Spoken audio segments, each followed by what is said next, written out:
That works. Tuesday works for me. How about Friday? Does that work? Sorry, that doesn't work for my schedule. Did you notice? These expressions all use the verb work, but they're not talking about having a job. In everyday American English, we often use work to talk about whether a time, a plan, an idea, or a solution is acceptable, convenient, or possible. So if someone says, Friday works for me, they don't mean Friday has a job. They mean Friday is good for their schedule. And that's what we're going to talk about today. Welcome to another Happy English podcast coming to you from New York City. And here's your English teacher, Michael. All right, thank you, John, and thanks, everyone. It's Michael here from Happy English, and I help people speak English better. And this is Happy English Podcast, episode 1072, How to Use That Works Naturally. And by the way, if you're enjoying learning English with me, make sure to follow or subscribe so you don't miss any new episodes. Let's start with that works.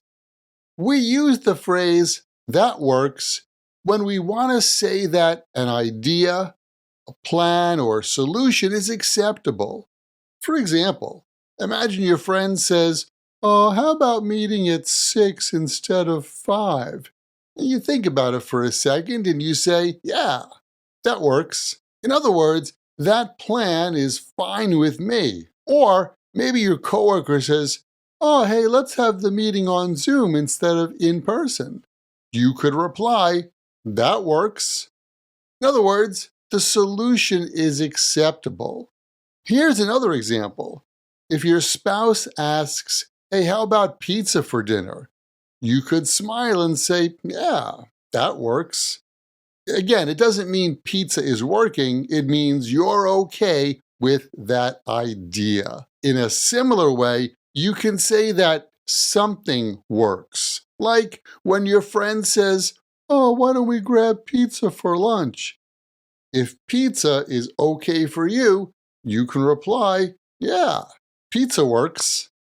And then your friend suggests the time, like 12:30. If that's okay for you, you can reply, "Yeah, 12:30 works," or "12:30 works great."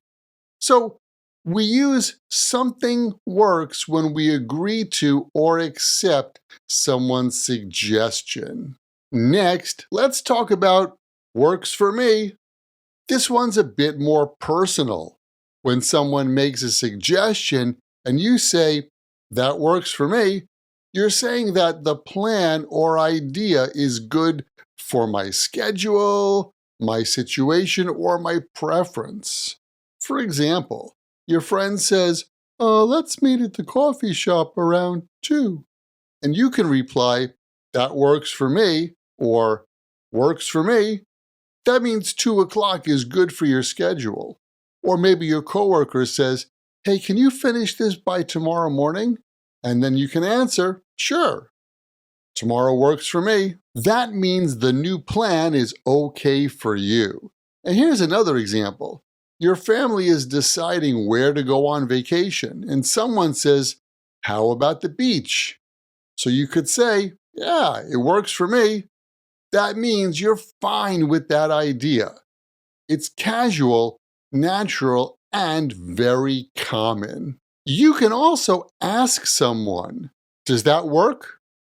This is a very useful question when you're making plans. It means, "Is that okay?" or "Is that convenient?" For example, if we were scheduling an English lesson together, I may ask you like this, "I'm available on Thursday at 7.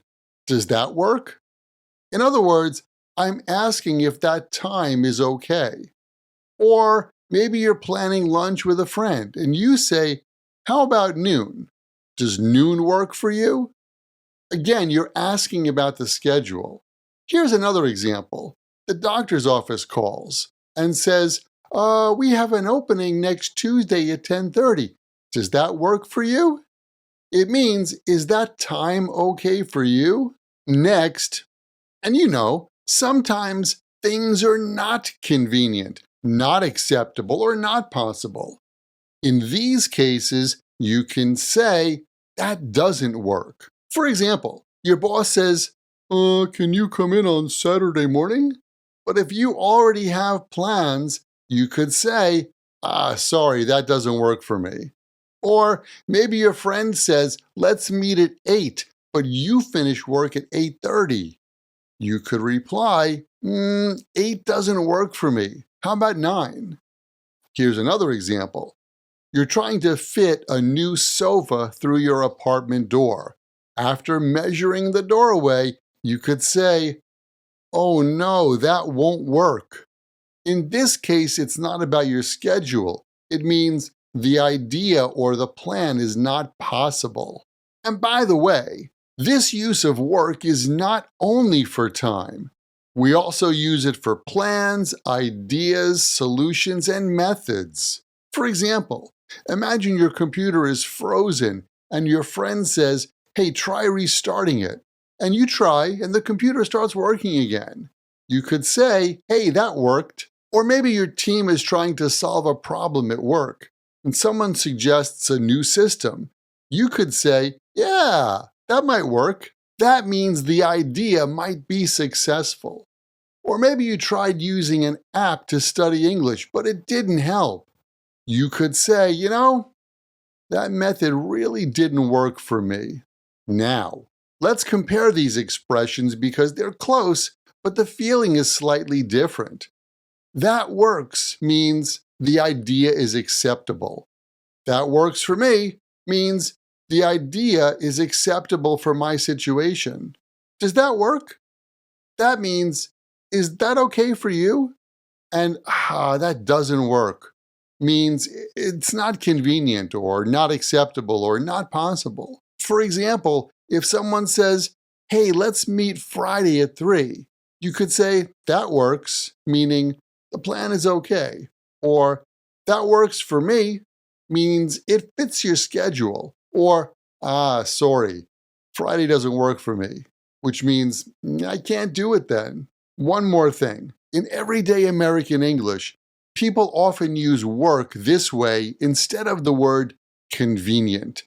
The word convenient is correct, but in casual conversation, work sounds more natural. So instead of saying, is Friday convenient for you? People often say, does Friday work for you? Instead of saying, that time is convenient for me, people usually say, that time works for me. And instead of saying, next week would be convenient, you could say, next week works. And to be honest, the word convenient is used more in formal conversations or written English. So here's your challenge. The next time you make plans in English, try using some of these phrases with work. You can say things like, Friday works for me. Does 3 o'clock work for you? Or, sorry, that doesn't work for my schedule. And keep in mind, the best way to remember English like this and any other word or phrase in English is to take that word or phrase, write it in a sentence that's true for you or true in your world, and then memorize your sentences. Hey, thanks for listening. And remember, learning another language is not easy, but it's not impossible. And I'm here to help you on your journey. This podcast was brought to you by Happy English. Please visit myhappyenglish.com. Show your support for Happy English by leaving us a review. Get English, get happy, Happy English.